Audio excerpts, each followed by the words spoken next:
Father.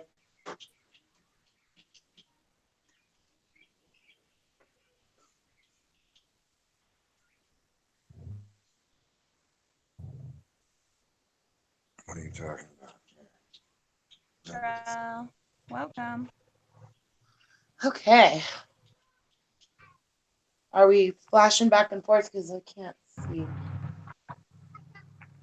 I think so. Yeah. Okay, we are. Wow, your sky looks awesome.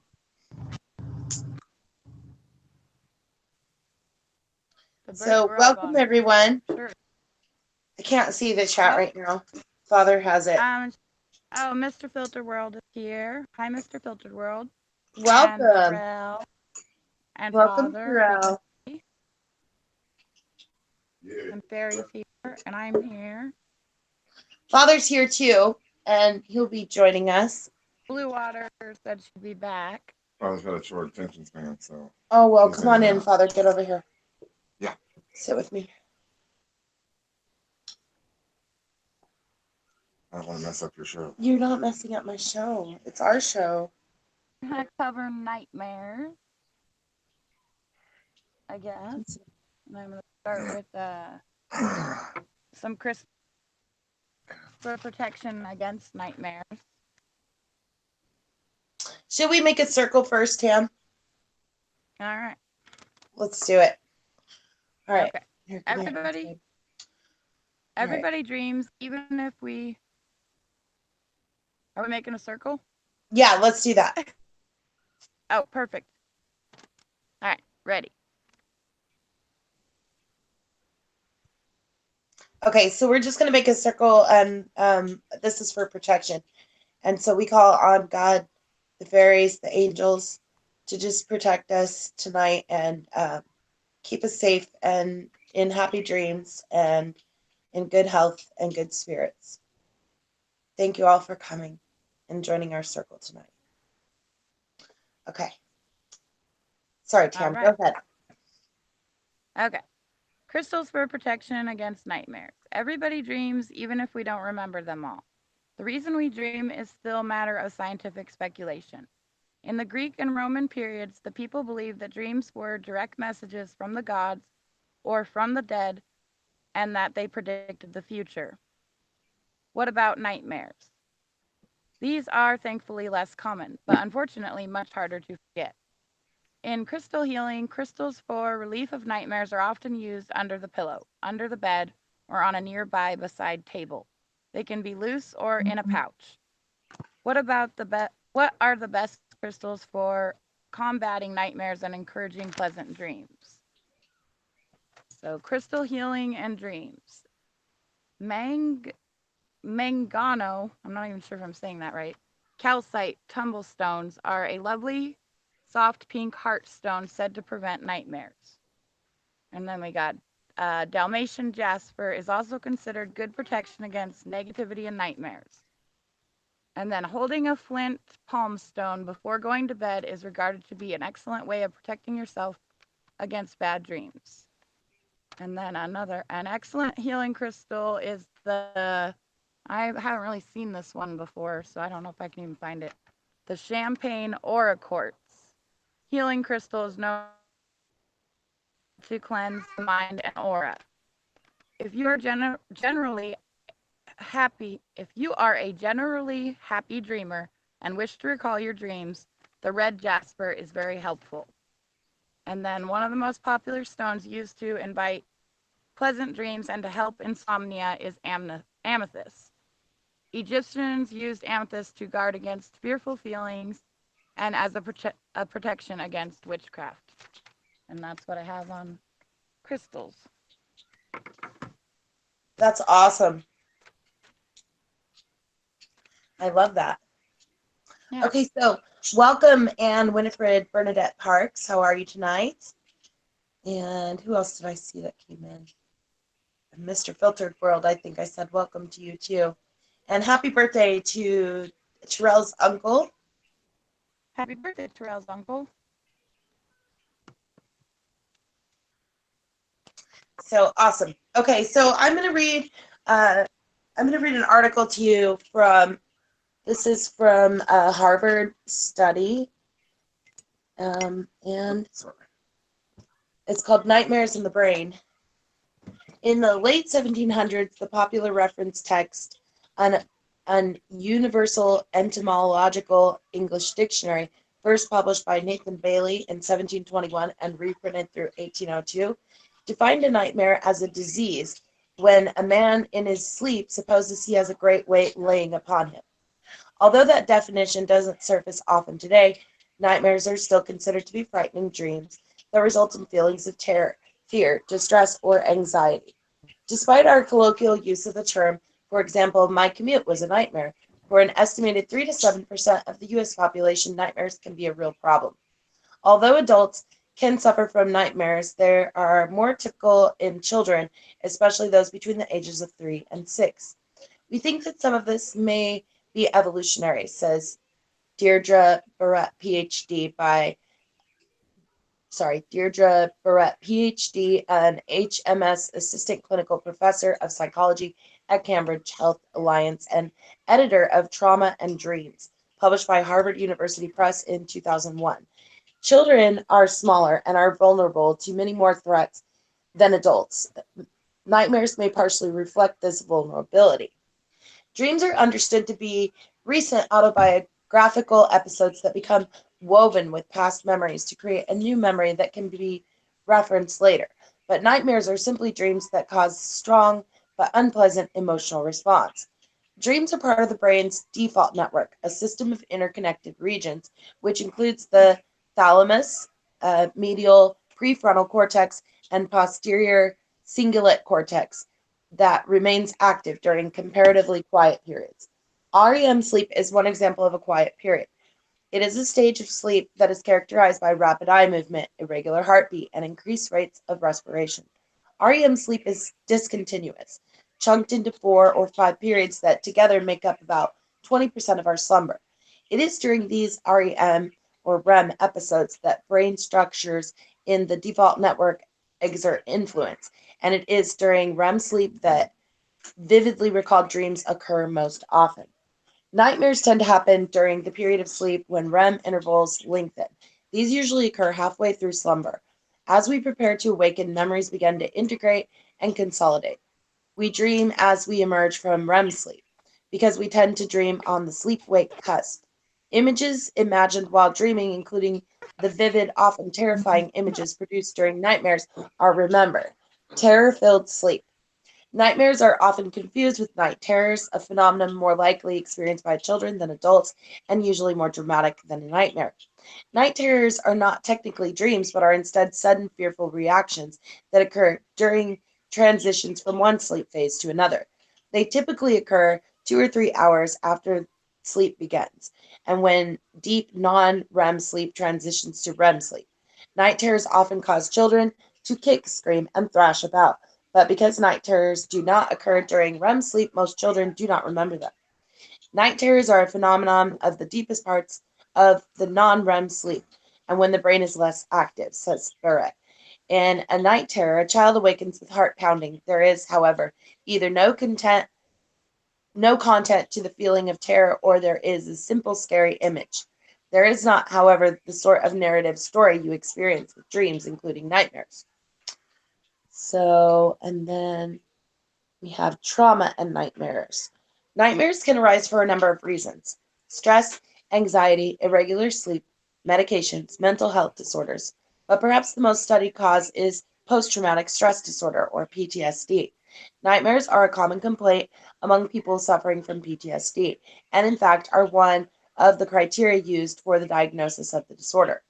A University of Pittsburgh School of Medicine study published in 2009 in Sleep Medicine Clinics found that 80% of people experiencing PTSD have frequent nightmares. A 1998 study that analyzed data from the National Vietnam Veterans Readjustment Study found that regular nightmares were reported by 52% of the combat veterans, but only by 3% of civilian participants.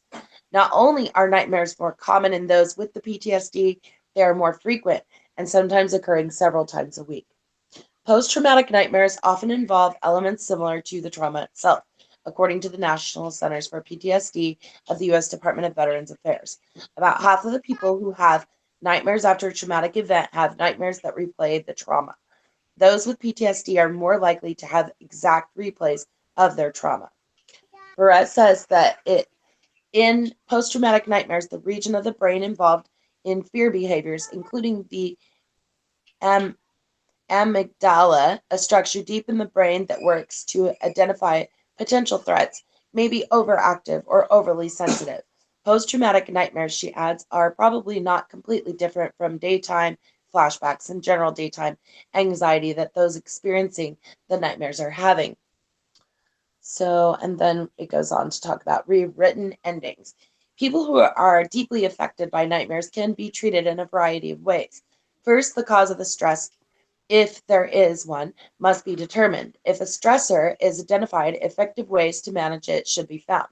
For medication induced nightmares, dosages might need to be altered or different drugs administered. People with post traumatic or chronic nightmares can be treated with psychological therapy or with medication. Psychological therapy for nightmares is called image rehearsal therapy, or IRT. In this form of cognitive therapy, individuals, especially those who repeatedly experience a given type of nightmare, are asked to recall and write down their nightmares, then asked to rewrite the nightmare and give it a positive ending. The individual then rehearses the written version before going to sleep with the aim of displacing the unwanted content during sleep. IRT has been investigated in a number of studies, says Wilkinman, and found to reduce nightmare frequencies and distress. A study published in 2003 in the American Journal of Psychiatry, Psychiatry reported that drug prazosin could help relieve nightmares in people with PTSD. The drug traditionally used to treat hypertension reduced the level of neurochemicals in pathways that become overstimulated by PTSD. And that is the Harvard study. Okay, so and a little side note on that is that uh, drugs to help you sleep are usually going to cause more toxins. So I would encourage you to try a form of melatonin for if you're having issues getting to sleep and you need better sleep.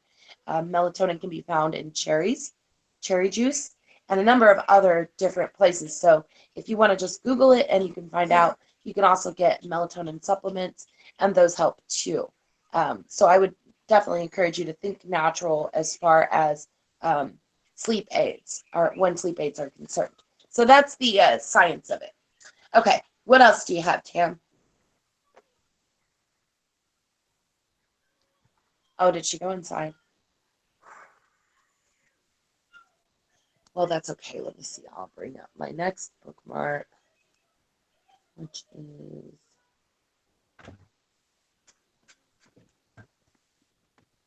Okay, sorry, I'm back. okay. Your turn again, darling. I had to lay the baby down. She fell asleep. Her 4-year-old is into everything. She's awake.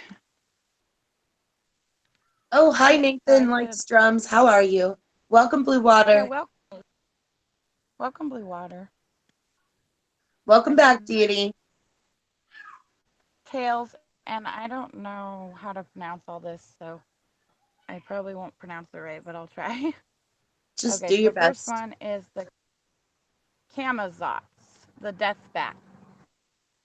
So these are like nightmare tales. I think they're native based. This ferocious creature originates with ancient Mayans who depicted him as a powerful god monster from the hellish domain Exababu, where he presides over swarms of bloodthirsty vampire bats.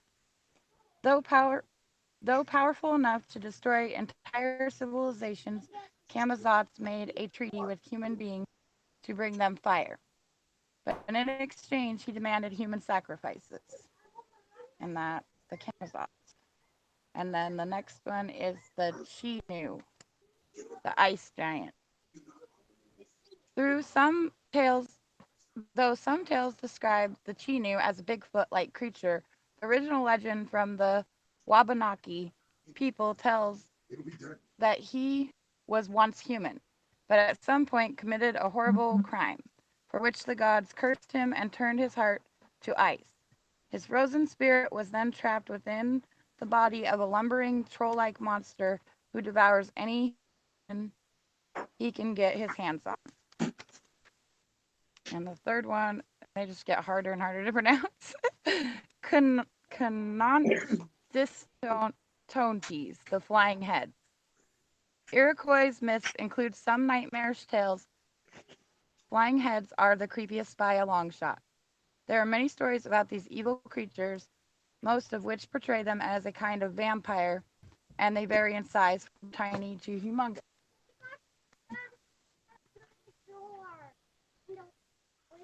All right.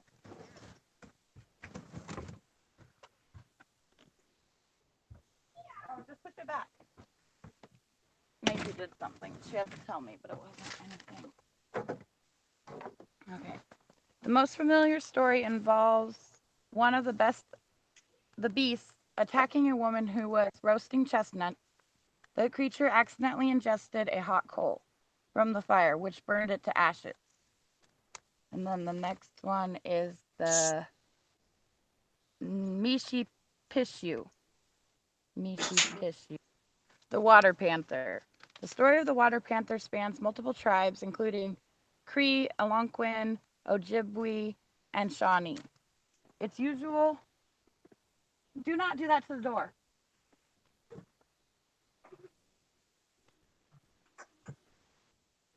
It's usually described as a giant dragon-like feline, and the most common element is the monster's aquatic habitat. It lurks in lakes and rivers, waiting for humans to come close to the water, then pulls them under and drowns them. It's even said to have a snaky, prehensile tail that aids in snaring its prey.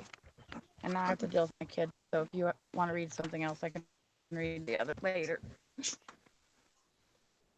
My kids are not being good.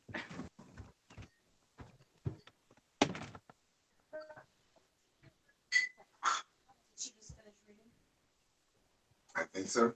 I don't know. I think she put her. Tam, are you done reading? Yes, for now. I can read the others soon. You want to read something else? So let's see here. The next thing I have is when they aren't keeping us awake at night, nightmares are a useful tool to any author with a love for the Gothic to bring terror and fear to their unfortunate protagonist. Here is a list that will make for good Halloween reading, but hopefully not keep you up at night. So these are some famous author nightmares. And the first one here is Frankenstein by Mary Shelley. As Frankenstein falls asleep after working tirelessly on his monster, he dreams about embracing his beloved Elizabeth. Suddenly, the dream turns to a nightmare as Elizabeth becomes his dead mother, a corpse riddled with worms. He wakes up to find his monster alive and staring at him. I started from my sleep with a horror. A cold dew covered my forehead. My teeth chattered and every limb became convulsed.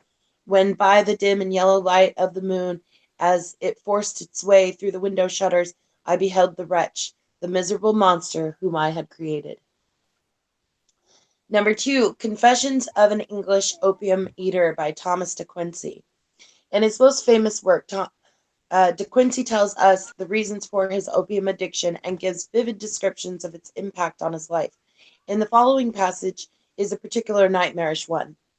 I seemed every night to descend, not metaphorically, but literally to descend into chasms and sunless abysses, depths below depths, from which it seemed hopeless that I could never, ever reascend, nor did I, by waking, feel that I had reascended. Number 3, Moby Dick by Herman Melville. Captain Ahab's relentless pursuit of the white whale led to some unpleasant nightmares, which he relived every day. He would dream of the chasm opening up surrounding Ahab with flames, lightning, and accursed fiends. Ah, God, what trances of torment does that man endure who is consumed with one unachieved revengeful desire? He sleeps with clenched hands and wakes with his own bloody nails in his palms. Number 4, Metamorphosis by Franz Kafka. Although not specifically referred to as a nightmare per se, many critics agree that Kafka is describing a nightmare. When Gregor Samsa wakes up one day to find himself turned into a hideous creature. Kafka's description alone is somewhat nightmarish, let alone what he was actually describing. He was lying on his hard, as it were armor plated back, and when he lifted his head a little, he could see his dome-like brown belly divided into stiff arched segments on top of which the bedquilt could hardly keep in position, and was about to slide off completely. His numerous legs, which were pitifully thin compared to the rest of his bulk, waved helplessly before his eyes. Number 5, A Child's Nightmare by Robert Graves. This poem was written during the First World War and describes a recurring nightmare from the poet's childhood. He describes a loomed, gigantic, formless, queer purring in my haunted ear, that same hideous nightmare thing talking as he lapped my blood, in a voice cruel and flat, saying forever, cat, cat, cat. The poem ends with the poet in a trench during the war telling us that when he is shot, he won't hear charge, but a cruel voice and flat saying forever, cat, cat, cat. Number 6, Wuthering Heights by Emily Bront. Lockwood is snowed in one night during a visit to Wuthering Heights. He dreams that he broke a window and reached his arms into the cold outside air. As he grabs what he thinks is a tree branch, he immediately realizes he's holding a small child's hand. The intense horror of the nightmare came over me. I tried to draw back my arm, but the hand clung to it, and a most melancholy voice sobbed, "Let me in, let me in." Number 7, Macbeth by William Shakespeare. Shakespeare enjoyed tormenting his characters in his tragedies. I'll go back and get her in just a minute. I think she had a call. Shakespeare enjoyed tormenting his characters in his tragedies. Perhaps the most famous is Macbeth, when the eponymous hero is anguishing about the murder of King Duncan. Speaking to his wife, he reveals he cannot sleep at night. We sleep in the affliction of these terrible dreams that shake us nightly. The list of nightmarish reading is certainly not complete, so there's plenty of others out there. All right. Okay, so I'm going to attempt to call my sister back real quick. And I can't see the chat, so I don't know what anybody's seeing. Sorry, guys. Thank you, dear. Hi, TSN Gamer 342. How are you? Hey, Faith in the Fallen. Welcome. Awesome. Okay, so Tam just left the chat. I think she got a phone call, so I'm going to attempt to try to get her back again.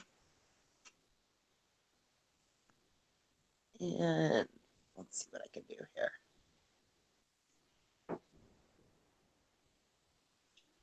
Well, she may be stuck on the phone for a second. Let me bring up my next page. Oops. Let's see. I need to go to bookmarks. All right.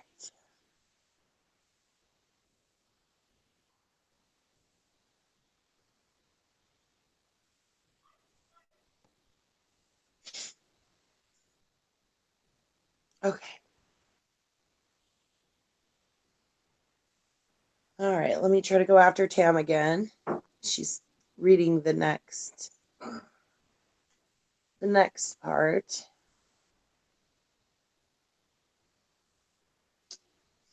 Oh, my candle went out. Which one? The middle one. You know it? I don't know. That's still wax in it. Okay, there she is. Okay, I'm done reading that part. I'm just gonna leave it out since it's gonna be funky. It's in the way of you anyway. Okay. Yeah. Oh, My husband was calling, so I had to go for a minute. Having a big birthday party, so make sure everything's right. All right, I can read now. Hold on one second. 2-year-old trying to shut the door. Leave the door open.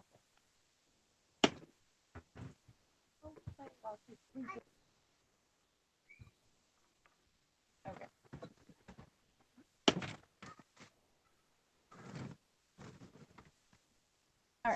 So then I have more tails. And I have the Ye Nalad Lushi. In a minute. Thank you, Mr. Filter World, for coming. We appreciate you, friend. Yeah. Thank you for coming. Yeah, I told him about it. And thank you, Faith in the Fallen and DD Paranormal and whoever else came in. TSN Gamer 342's here. Oh, welcome, gamer. Oh, it's Deity in Okay, there? so the Deity was here. Yep, there's Deity. What? Okay, sorry, Tam, go ahead. Ye Nalad Lushi, the Skinwalker, known mainly to Navajo folklore. The Skinwalker. My kid is trying to escape. Moving so I can block her. The Skinwalker is essentially the North American equivalent to the werewolf. In most tales, the creature is a magical or cursed human being, usually a shaman, who takes part in a heretical heretical, yes, ceremony designed to summon evil forces so that he may take on characteristics of an animal. That animal can take many forms, including wolves, bears, and birds. If the shaman stays too long in animal form, he can lose his humanity completely, which makes him even more dangerous. And the next one is the Scootacoomooch, the ghost witch. One of the scariest figures in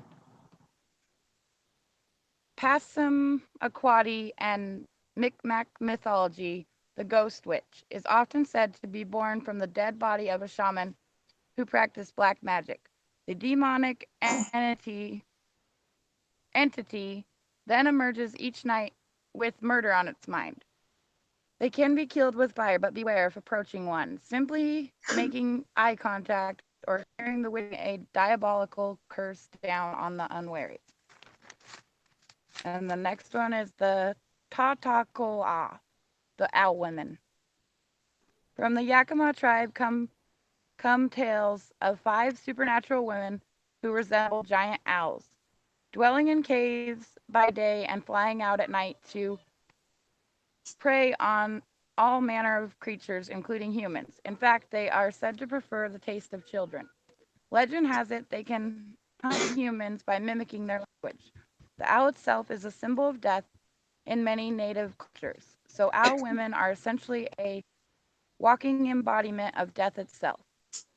And the next one is Ti-Hi-Han, the little cannibals. Among the most dreaded figures in Cheyenne and Arapaho legends and more, these savage humanoids may be child-sized, but they're incredibly strong and often attack in large numbers. According to some myths, the Ti-Hi-Han were fearsome warriors in a previous life, resurrected as dwarfs after dying in battle. Most of those tales say they were finally wiped out by alliance of several tribes. And then I think there's just 2 more.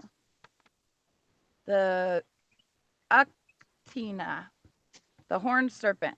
Cherokee legends prominently feature this dragon-like behemoth, which is believed to have originated as a human taking the serpentine shape. I will be in there in a minute. Stop. In a minute, go.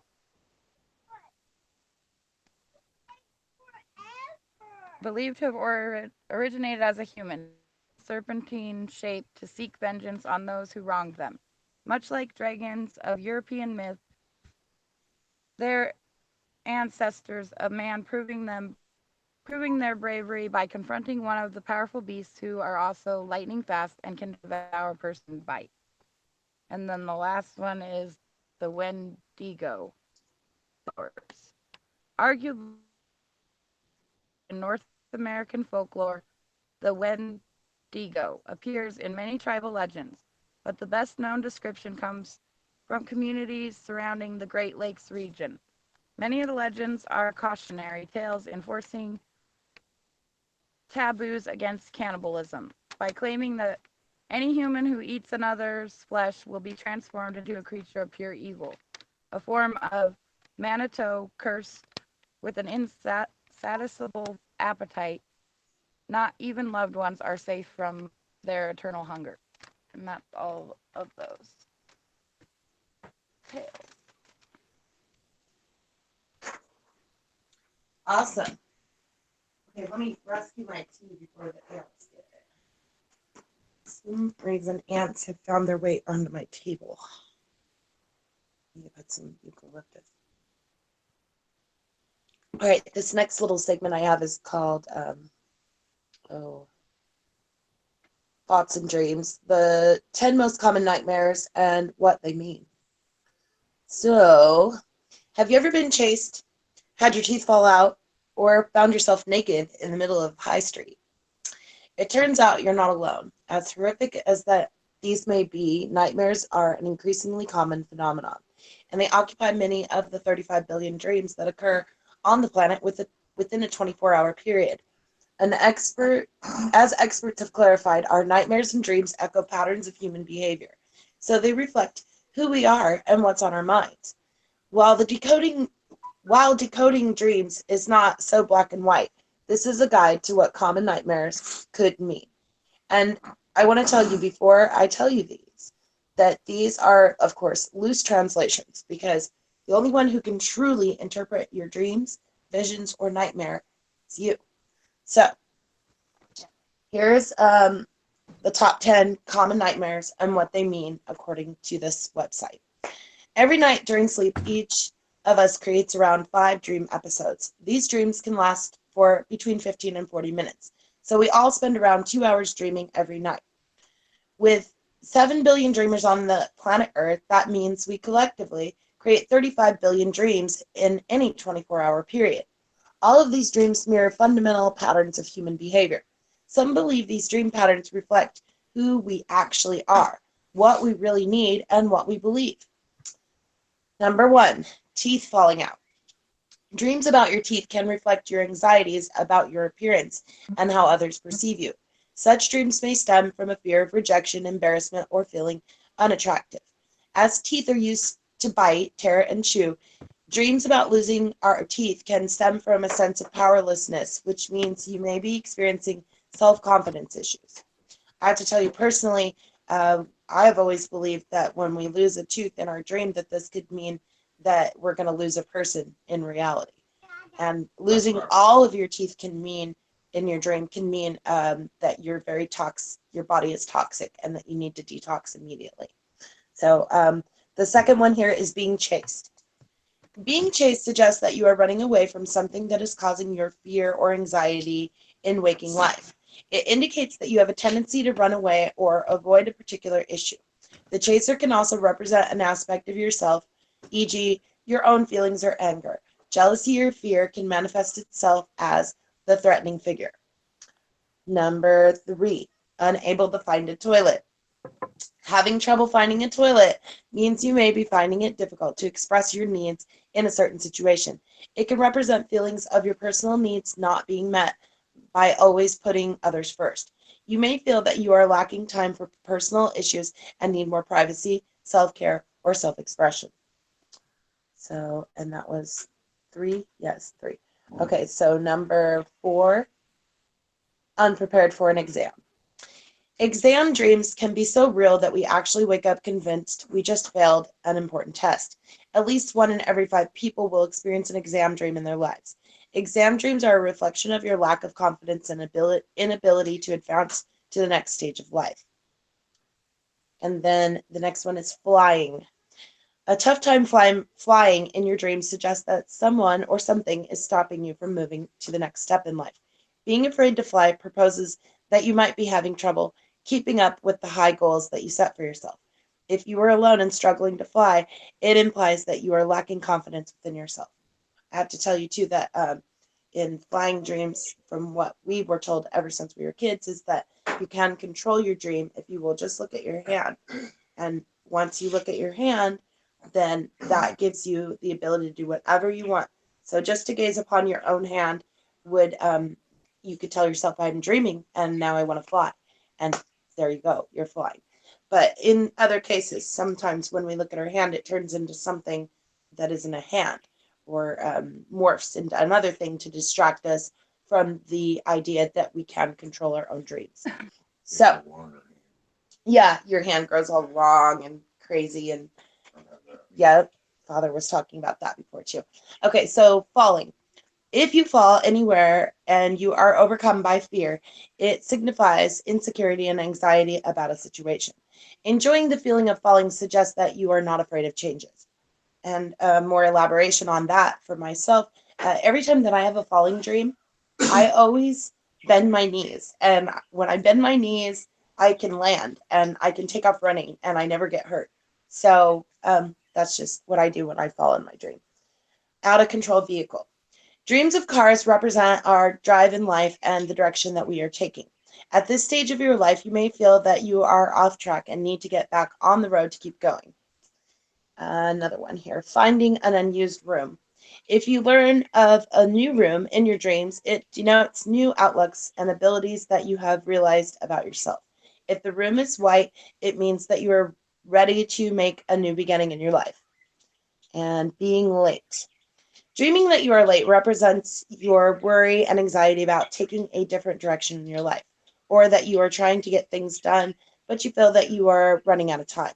Remember, when you are trying to figure out what your common nightmares mean, your unconscious will not spell it out for you. This is a job for your conscious to figure out. Dream symbols are presented in a metaphoric fashion for you to decode. And that is the end of the top 10 most common nightmares and what they mean. All right. Tam? I looked up some herbs, Oh, herbal remedies for nightmares. awesome. It says we've all had them at one time or another. We have woken up in the middle of the night with wide eyes, feeling clammy. We have looked around hesitantly, perhaps turned on the lights to regain a sense of security. I speak, of course, of nightmares. Rarely tolerable, these little pieces of hell can get a hold of our emotional and psychological well being upon prolonged exposure. So, how exactly are we supposed to stop or at least ally nightmares?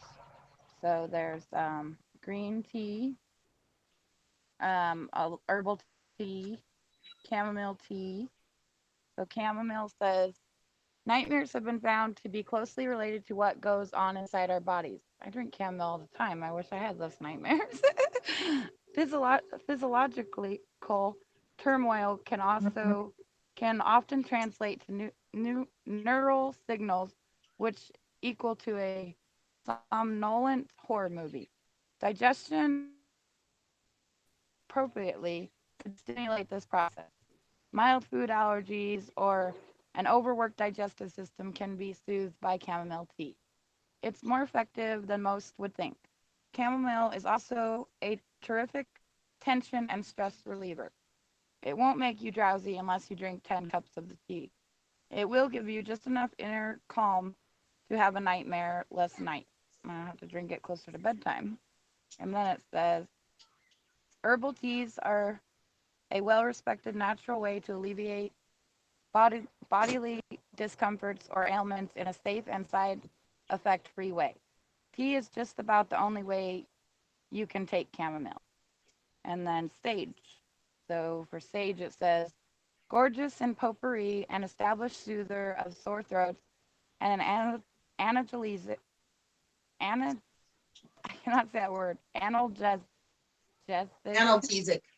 Yes, for migraines.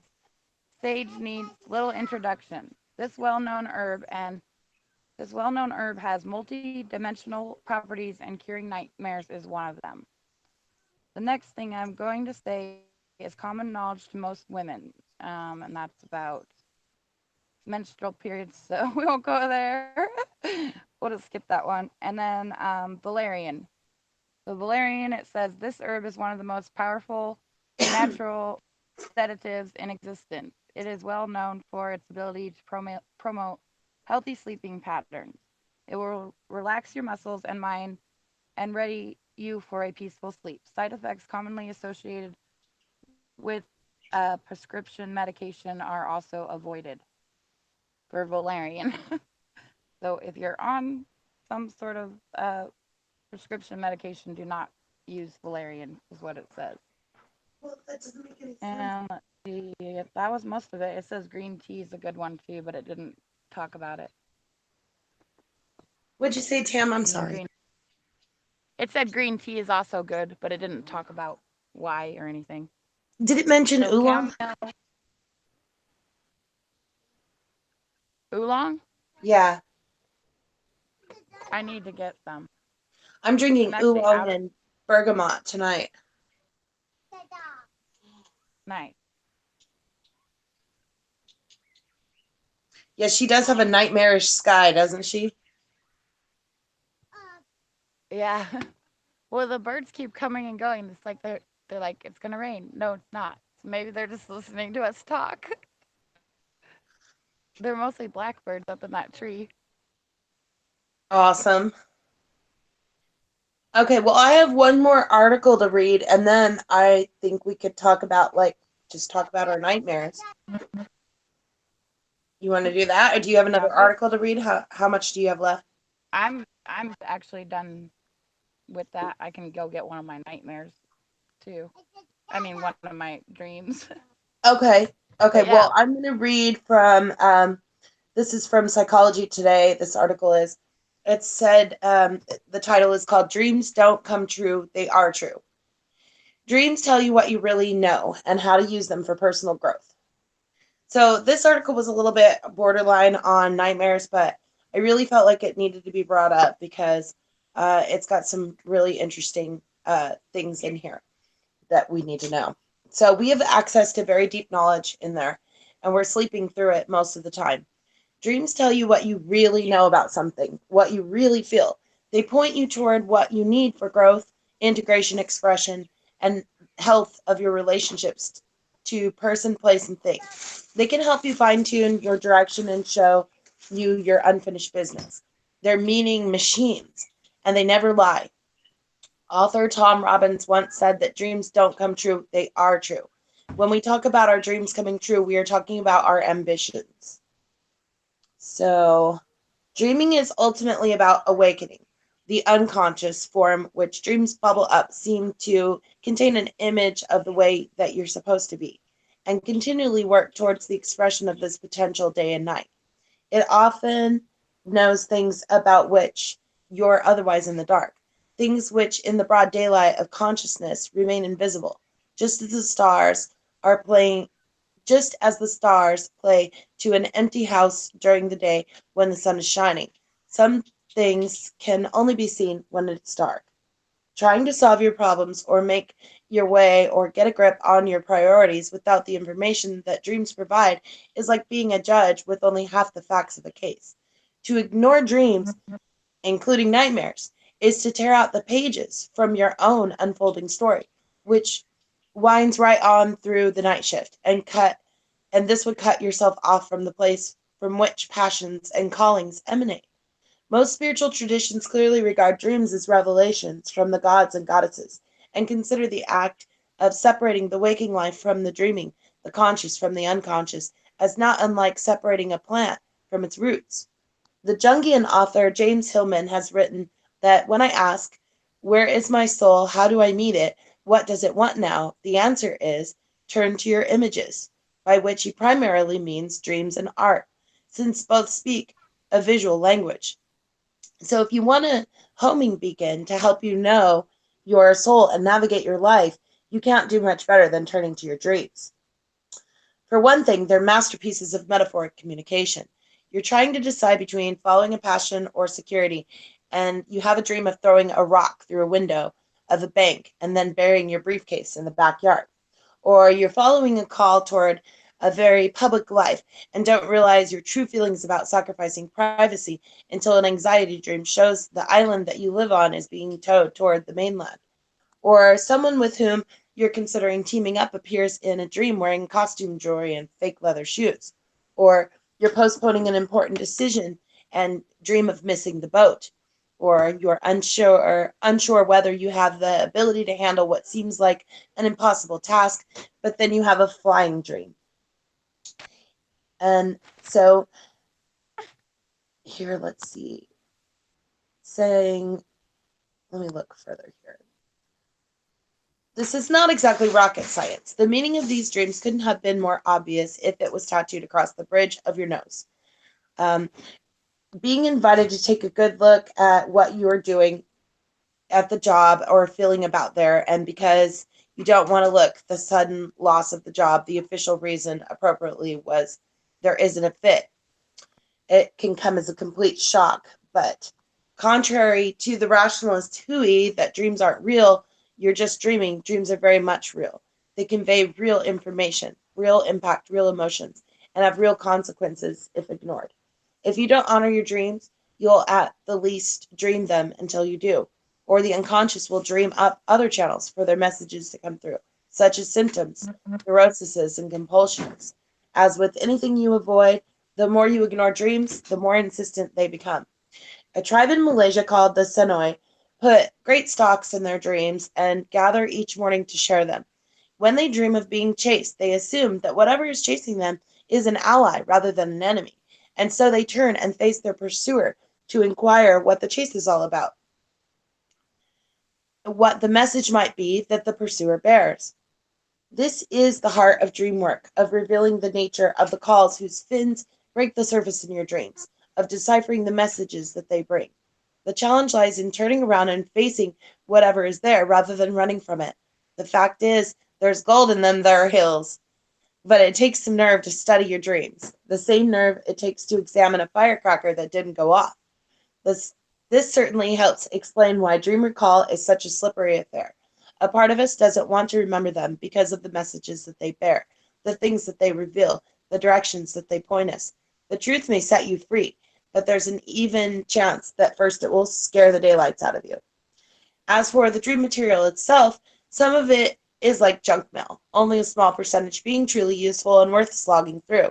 Some of it also comes in such a crazy mambo of images, vignettes, metaphors, and other psychic ephemera that trying to make any sense of it is like running down the street trying to grab the loose papers of a manuscript the wind has snatched out of your hands. But don't necessarily run with the first interpretation that comes to you. Brainstorm all associations that you can conjure about the dream images or events, especially the most potent one in the dream. What words, ideas, people, memories, and feelings does it remind you of? Then go with the one that elicits the most energy from you, that has the most oomph. Avoid a dream dictionary. This means that approach to interpretation.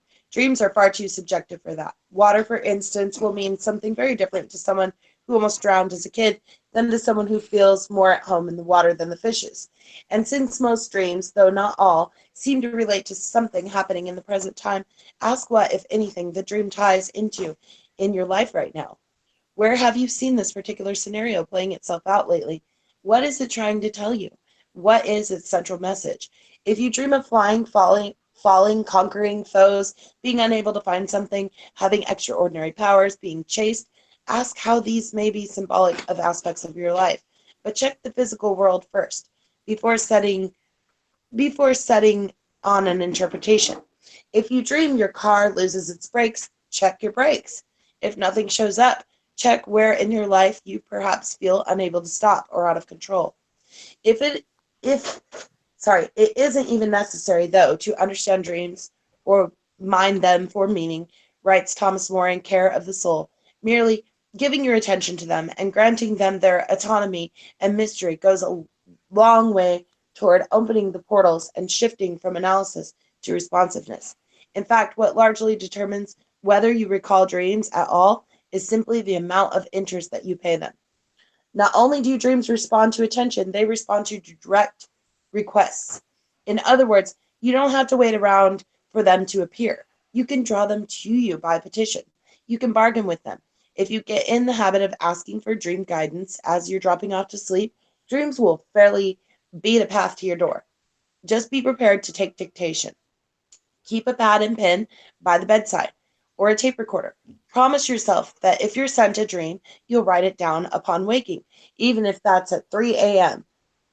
Prompt them with specific questions. Ask for directions. Ask for clues. Ask what your next step should be. Ask for clarification of last night's dream.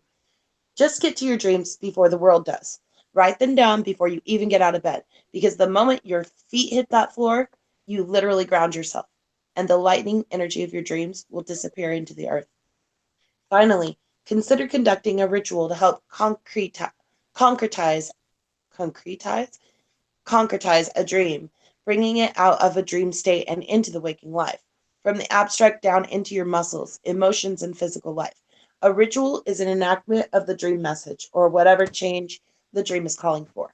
It's a way of taking a small step in that direction, making an outward sign of an inward intention. It's a little rite of passage. There's an old tradition in the Christian church that one hadn't prayed unless one's lips had moved. It expresses the psychological truth that something physical has to happen to establish that you mean business, that your devotion to growth is real and not merely a high opinion that you have of yourself. If you dream of the necessity of choosing passion over security, for instance, you might ritually burn a $1 bill while entreating the gods of courage.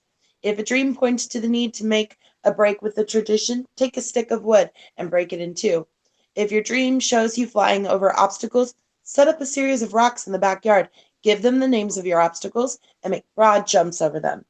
A ritual can be as simple too as putting a flower in a vase, making a circle of stones, buying something that represents an old habit, kneeling down in prayer, washing yourself in the river, anointing yourself with oil, visiting the zoo to spend some time with the animals in your dream, planting something, drumming or singing, feasting or fasting, making a mask, lighting a candle.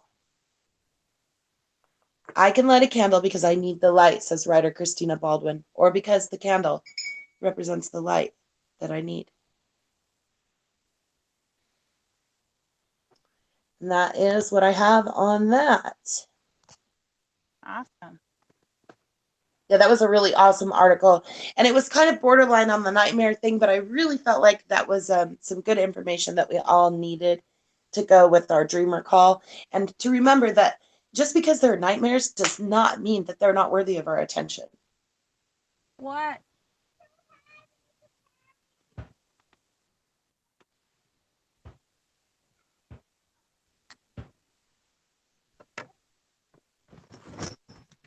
Take it back to your room now. It's not. Push it. How's everybody doing? It looks like our chat is pretty quiet. It is. Are you guys Birds are okay? Are crazy. you These all just blackbirds, listening? they It's funny because I pulled like up the chat fly. on the split screen and it's like still moving very, very slowly. I don't know why it's taking so long to load everything. Like they're doing a little rain dance or something. The bird. It's really The weird. birds are Yeah, they leave the tree, but then they come right back, and then they reposition themselves. There's about 20 blackbirds up there. 10 and 20 blackbirds baked in a pie. Pretty much. If you tell them that, they'll probably run. They Yeah, might I get don't know. offended. Yeah, that was Like a they really really great article. I think that was a great article.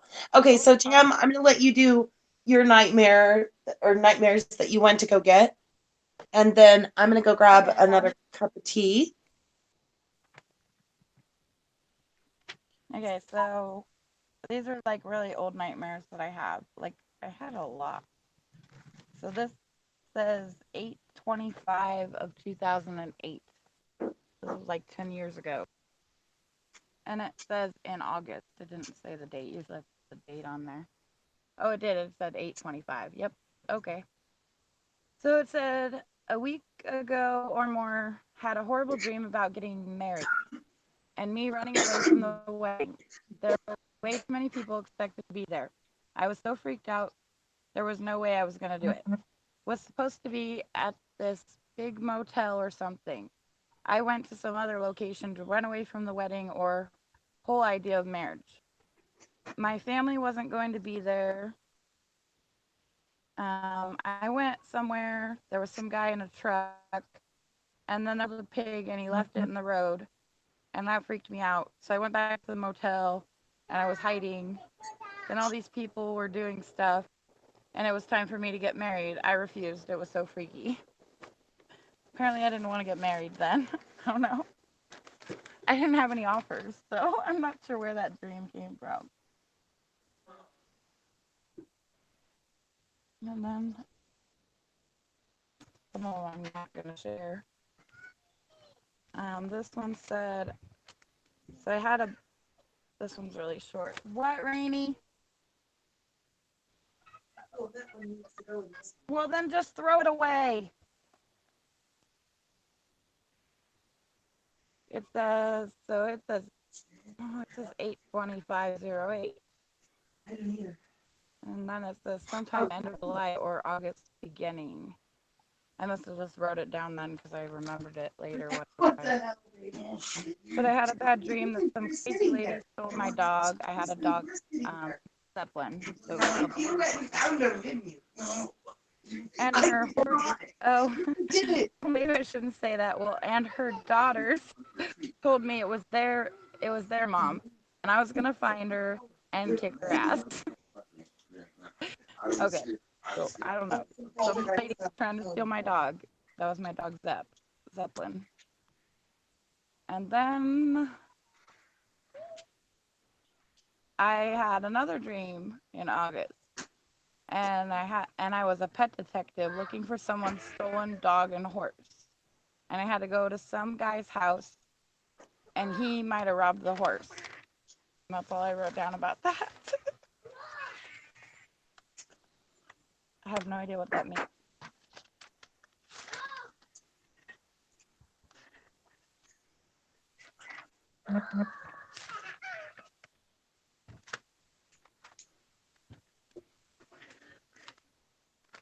Was that it for nightmares? I think that's all I got for now. My kids are being bad again. So. Okay. Father, will you come and share yours? Come on, Father. I have no idea what you're talking about. Come on. No, come on, man. Come here with me. Just tell them about something. Come here with me. Yeah, I will. Here, bud. All right, as soon as I get this done, Come here. I gotta do this. Father's being camera shy tonight. We need to get it. No, he's not. He's doing. Come on, things. Father, from everyone. Let's go, Father. Let's Let's- go ferry and tell him something. Hear Father's nightmares. Okay, well, I've had You don't some want to hear my nightmares. really awful dreams. Usually, and like I said, they really do, they have meaning, more meaning than we realize. And okay, for one, when I was young, I used to have this dream, and it was a really heavy dream. Let's see, it recurred over and over again. I would have it, and I finally had to ask my mother what to do about it because it kept on coming, and I couldn't stop it. So in the dream, it was very, very long time ago. I'm sure it was a long time ago because I lived in a cabin, and there was no windows in the cabin. There was curtains on the windows, but they were flowing in the wind, so there was no glass and no screen on the windows. And the floor was dirt, and I slept on probably a feather bed. It was something like that was on the ground, and it was dirty, and I had a blanket, and so I was sleeping there, and along came a group of people that woke me up, and they were yelling at me and telling me that they were accusing me of something. I was very sleepy, so I didn't quite understand what was going on. But they were accusing me of some business. Is that me? Yeah, it is. I thought I silenced that. Let me silence that real quick. Not that, but this. Oops. There we go. Sorry about that, folks. Okay, so where was I? Okay, so they got me up, waking me up, accusing me of something, and very sleepy. And I remember them waking me up and dragging me out of bed. And one of them was a man who wore all black, and I believed he was a town judge. Hi, Matt, man. I knew these people, but I didn't know them. Like, I didn't know them from my current life. I knew them from another life. But I didn't know that. I just knew that they were familiar. So anyway, they They were just associates, though they weren't close friends. And they dragged me out of bed and they bound my thumbs behind my back and put a rope on them behind my back and then started pushing me down a dirt gravel road. And so we went on like this for a while, them pushing and shoving and accusing me of something that I was protesting. I didn't do this, whatever it was they were accusing me of. I knew I didn't do this. So, anyways, I do remember the feeling of the gravel getting in my elbows and in my knees whenever I would fall, from to the sides or whatever. All over me, I was getting gravel and embedded in my bones. And they would just pick me back up by my hair and my clothes, which were ripping, and push me on. And so I would continue on down this road. And when we got towards the end of the road, I saw a cross. It was an upside down cross and it was burnt. And there was something very awful burnt on it. And I knew that that was not me. And I was very, very sad for that situation. And so they continued to accuse and to point fingers. And at the end of the road was a river. And they shoved me into that river. And the last thing that I remember before waking up from the dream was the cold water and screaming just before I drowned in the river. And I would wake up screaming every night when I would have this dream. And so I asked my mother what to do about it. And she said, which our mother, Tam and I's mother, was great. She was such a good healer, and we learned so much from her. But she told me that uh, I needed to write it down. I needed to write about it. Yes, exactly. So she said, get your dream journal out and write about it, and it should go away. And so I did. I wrote two poems. They were called The Last Breath. And after the second poem, the dreams went away, and I did not have them anymore. But yeah, at the time, I had no idea that that was a thing to be tied behind your back with your thumbs by rope. So, yeah, that was a very intense dream. So, and later in life, I found that it could have possibly been a past life that was haunting me. So, but my mother was right. We got to pay attention to these dreams. Some of our nightmares are past lives that are coming back through. Some of them are visions, and some of them are just knowledge from our subconscious mind. So it's up to each person to sort out what their nightmares mean and to make those necessary connections. So, yep, Nat Man's calling to you too, Father. Yeah, no, So, do you want to come and sit and tell your dream? he's in Port Huron. Remember, I lived there for a while. Huh? Oh, in Port Huron? Yeah, Nice. it has those bridges that come up so the boats can go Yeah, underneath here, and why don't stuff. you just come here and sit? Port Huron is You can awesome, talk man. from here I too. love that place. Let me see your It chat. was really cool. Come sit. I used to sit down by the one of those bridges down by the water and play guitar and stuff. Yeah. Yeah. You can bring it with you. All right. Where are you going? Huh? Come here.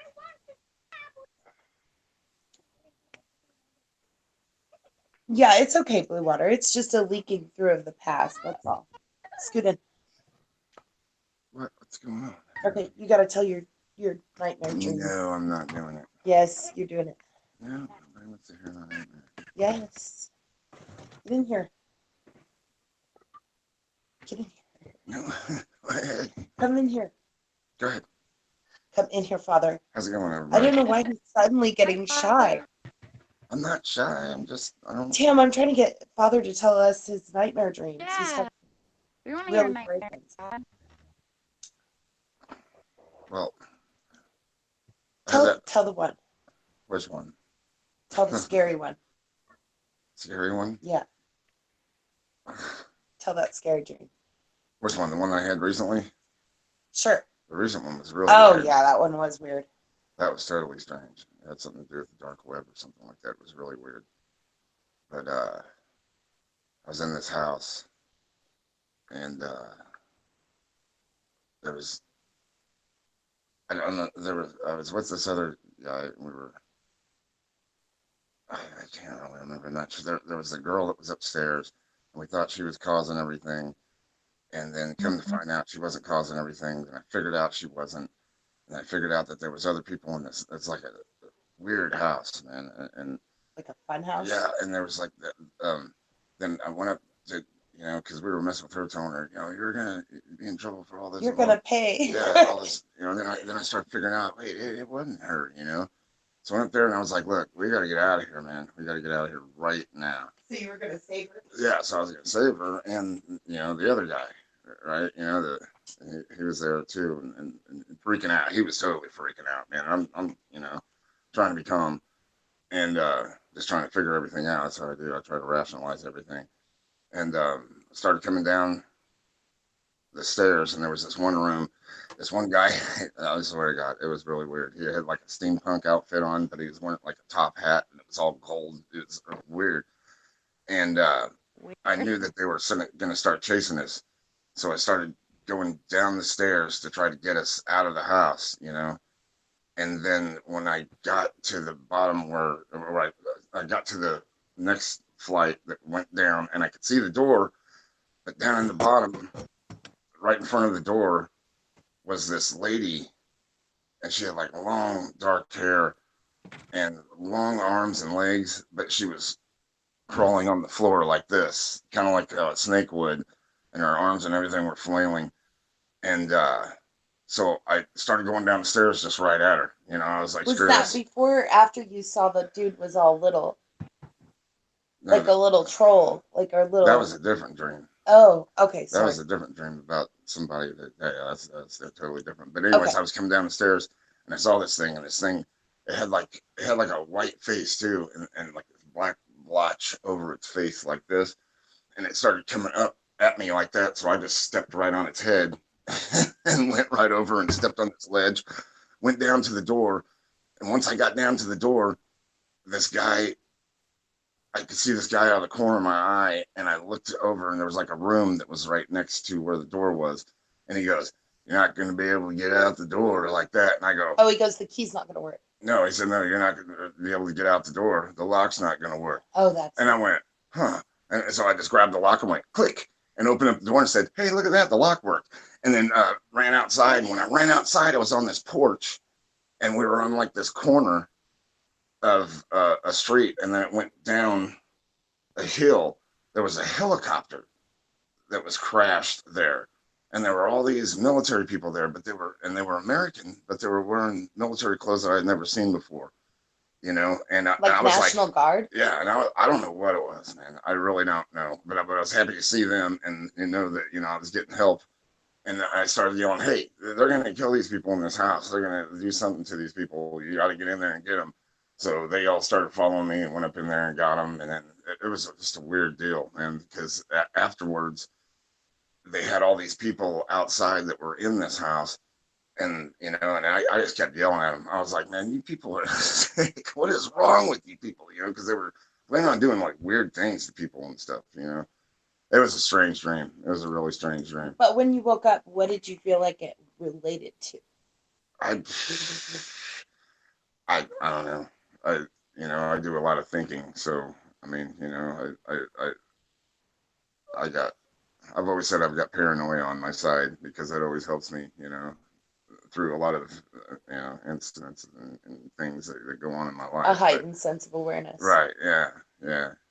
But it was just it's weird because sometimes in your dreams, you feel really freaked out and stuff. But in that dream, I was like, I don't know, the Indiana Jones of dreaming. You know what I mean? Because I was like everything that that Yeah, I you were thought I able to could jump do. over it. Like when that thing started coming up at me, I was like, screw it. I just stepped right on its head and like, thanks, and put my foot on something else and got down the stairs. Right. So he handled it like that tribe did, where he confronted it. He confronted the nightmare, and like instead of running from it, he stepped on its head. Yeah. Yeah, and it was really weird. The people too, the guys that were, trying to act all. Yeah, the guy that said he couldn't open the door, and weird, yet he was like, "I can open the door," and he did. Yeah. I gave him a little Chevy Chase. I said, "Hey, look at that! The lock worked." Yeah. I just went outside, man. And it was all bright and sunny, and it was. But weird. it was weird because of the helicopter Yeah, crash. yeah, and I couldn't figure out what the hell was going on there. But I got them guys, and they were like, they all just came with me. They went back to what help was you going. rescue everyone. Yeah, and we got we got the people out, and all the weird people outside. And yeah, that was a very strange dream. Had no idea what it was about, but I just maybe it's just confronting fears. Maybe I don't know. I Yeah. have no idea. And being able to hurdle them and Yeah. step on them. I always have really weird dreams that later on, when something happens, I go, oh, Now I get it. I see. But that one is really out there. Yeah, I mean, Father has experienced a lot of prophetic dreams, which he's very in tune with his dreams. And that kind of surprises me as much as you you do have a few fears now and again. So I would think that would keep you from that dreaming. doesn't keep me from thinking, though. Right. Well, that's just what they certain tell you. things can keep you from dreaming, like toxins, for instance. I just believe cigarettes and toxins. Everything's a toxin. Yeah, too much processed Food's food. a toxin nowadays. Yep. You eat, you're toxified. Too much bad air, too You much smell bad something, water. you're All these toxified, things can cause issues. But if you tell yourself you're not going to be affected by them toxins, or you're not going to be affected by time or whatever everybody else tells you to be affected by, right? Then you find out that your liver's better. You won't be able to get through that door. Oh yes, I can. I mean, it's like work. Look at how older I am. Than a lot of the guys at work, and they drop like flies, and I'm still doing it for 10 years. Agreed, Blue Water. I do agree with that. Paranoia is really just a heightened sense of awareness. But they've made it into a form of psychosis now. Transylvania left. They do the same with religion too, though. What'd you say, Tam? Tam? Transylvania left. Yeah, you can say what you want about paranoia. Paranoia has kept me alive for years. Transylvania left. Oh, your sky. Wow. That's intense.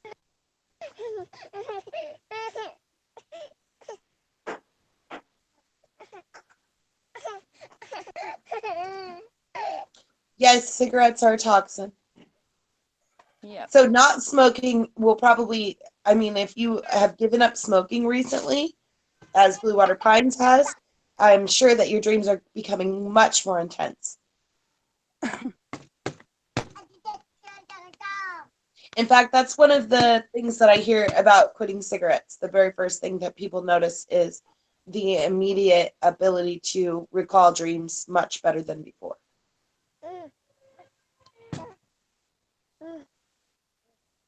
Yeah, sure does. So, did you have any other topics, Tam, that you wanted to discuss tonight? No. Okay, well, we've been streaming for over an hour now, so I think we can just go ahead and wrap up if you want. Yeah, I can't see the chat anymore, but thank you all for coming. And thank you for sharing that, Father. I'll have to rewatch because I got distracted. She said thank you for sharing that. As usual. Yeah. Oh, I know. It's okay. We have to take breaks and go back and forth all the time, so it's I have fine. some wild ones. You should hear the one about the cloud machines that I had, but that's a totally different story now. Oh, you can tell it? Was that a nightmare? That wasn't really a nightmare. It was just weird as hell. Tell it. Well, go ahead and tell it. Well, all I can gather from I'm not going to tell it. Yes, come on. Because it wasn't that much. All it was that I was standing there and I was seeing them, and then I saw them, being rolled around by trucks. The cloud machines? Yeah, those things that people were seeing and stuff. Man, we saw them. We have seen them. I started actually seeing them before people were even talking about it on. What's really weird was YouTube. I was watching a guy the other night on YouTube, and he was talking about this factory doing it. Oh, making clouds. Yeah, I saw that too. The Dream Cloud Factory. Yeah. Yeah, he did. He told it was short and sweet. He just dreamed that they were rolling around on flatbeds. Yeah, well, they're rolling around on trucks are being pulled around by these white trucks, and the cloud machine things are white too. They look like You know? cylinders. And what was really weird though was that If you pay really once close I noticed attention, you them, might see them. They look like a they plane started with no pulling up. wings. More of them started pulling up, pulling up, pulling up around. They're Yeah, cylindrical really and they're white. They're kind of cigar shaped and they're white. And you'll see them going through clouds. And I believe that they look add like, to the clouds. They look like jets, but if you keep watching them, they don't have will wings. Stop. They will stop the trail for a while, and then the trail will start again. Right. And if you stay there, if you keep watching the streams, they'll get bigger and bigger, and they'll stay there. Have you seen these yet, like Tam? spirals. I think I have seen them. I don't think I've ever gotten them on film, but I think I know what you're talking about. I haven't seen it. Yeah, we almost caught them on film a couple of times, but they're always up so stinking high that even when you're on Zoom, you can't get it on the Samsung. I'd have to get out my Sony or something to get a better shot of it, and that thing just never, it eats the battery life. So it's really hard to film with that. Plus then, it's kind of weird because like we've done our whole entire channel on Samsung Galaxy. So to take and use another camera now kind of feels awkward. But yeah, I think a lot of people don't even realize that what we've created here, what Tam has created, this is all done on a cell phone, folks. We've created these beautiful channels from just a little dinky cell phone that is literally this big. I love my cell phone. Yeah. The cell phone song. So anyway, okay, so we still are issuing our challenge to all of you, and of course you guys have as much time as you need to get involved in our community here, is our Dreamers community, our Dreamcast community. You guys are all a part of it. And first of all, we would like to thank you and tell you that we appreciate all of you for taking your time and your energy to hang out with us tonight and to talk about dreams. And we'd love to hear from you. So we want you to come back when this is done processing and leave us some stories. Bring your dreams. Tell us your nightmares. Write them down. And tell somebody in the chat to tell a story. Yeah, you guys can tell stories. Actually, if you want to shout out a nightmare story. We did have Matt Man that was talking about a recurring dream. He said his whole life about a huge house with lots of levels of rooms and different rooms each time he moved. So, and that's pretty cool. I've had plenty of dreams like that where we were in a big house exploring, and there was always all these like Narnia and different rooms and things like that. They would go into other dimensions or portals into other places. So that's really interesting. And our children even. Actually, Jacob, when he was very young, had a dream. Oh, shoot. That was when PS3 had first come out. He had a dream that we were in an old house, and he went upstairs and he found in a room up there a PS10.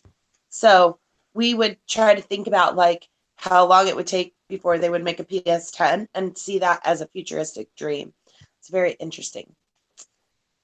Anyway, okay, so if you've missed any of the previous episodes of the Dreamcast or any of that, you can find it in our collaborative community playlist called Dreams and Visions. And we want you all to be a part of that too. So there you are, Matt Man. He said, yes, of my flying by, pushing my hands down, up, and away. Maybe I missed something. Yeah. Okay. So that's awesome, Matt Man. Thank you for sharing your dream with us. So we want you to take our challenge, which was to start keeping a dream journal. And we still are waiting for you to make videos about your spirit animal. So we want you to find your spirit dream animal. And the way to do that, I'll tell you real quick, is to just close your eyes and see yourself on a path. And as you're traveling down this path, you're going to ask for your dream animal to show itself to you. And this is your spirit guide dream animals. You'll speak this out and ask for it. Flying dreams are amazing. I love flying in my dreams. Always good at it. And really good at landing, too. So anyway, I have a really great flying dream, but we'll discuss it another time, too. We want you to to find your spirit animals. So you're traveling down your path and you close your eyes and you ask out loud for that spirit animal to show itself to you. And then you will see animals come into your path. Try not to influence the animals. Some of you are going to say, I like tigers, and you just automatically think your tiger is going to be your spirit animal. And that may not be the case. Don't force it to be a tiger. Ask for your spirit animal to show itself. And if a tiger comes to you and tells you it is your spirit animal, then it is. But you may see a tiger, it may not come to you. You may see, for me, I saw a bluebird first, and it just flew on. And then I saw a bunny, and it just traveled on. And then I saw a turtle, but the turtle kept on going. And I kept on going down the path, and I asked again out loud, and my spirit dream animal manifested right out of the path. And it came right up to me and licked my hand. And I knew that that was my dream animal.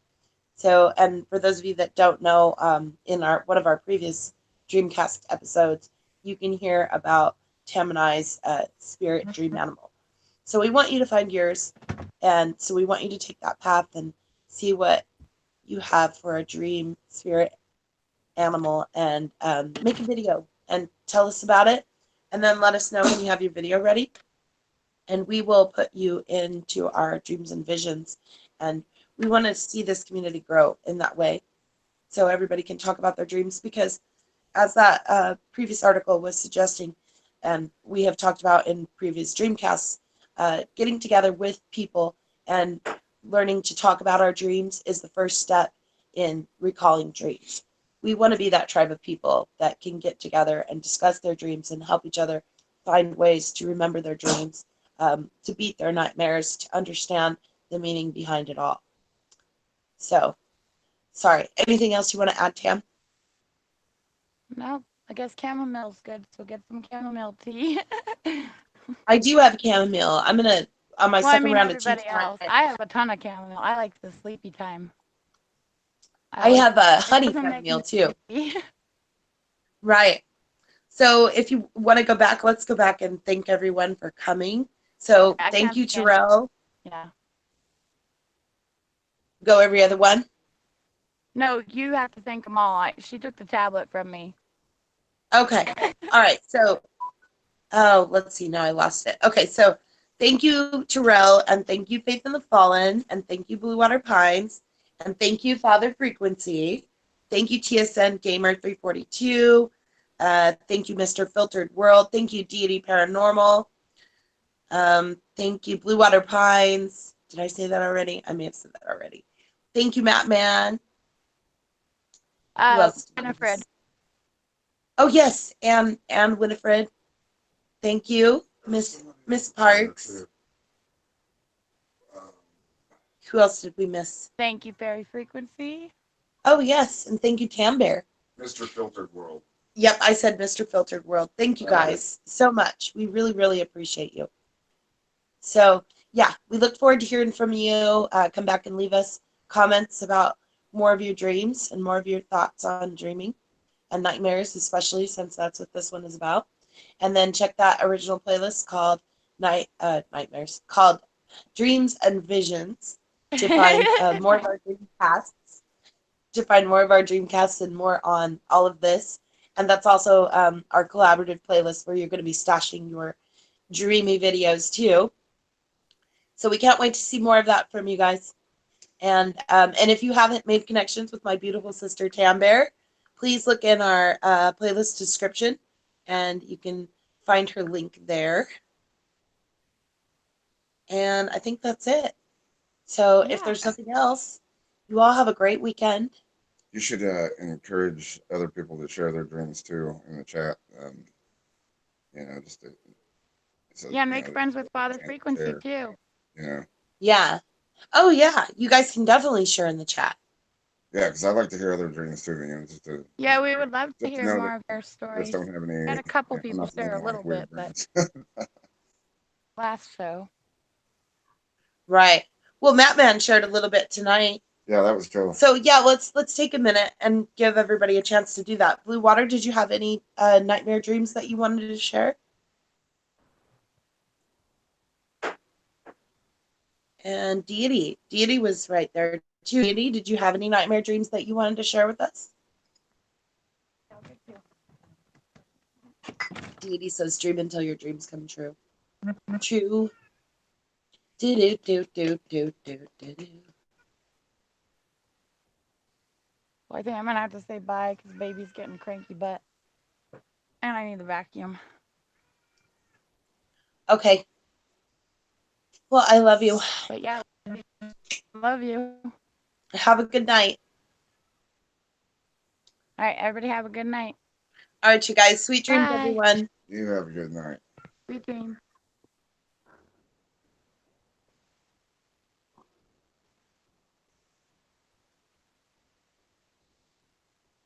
Okay, that's fine. You've had a recurring dream since childhood? Sure. Blue water? Really? Well, let's hear it. What did you dream about? She said next time. Okay, that's fine. Well, you guys, have a beautiful evening and sweet dreams to you all. See you next time on the 21st.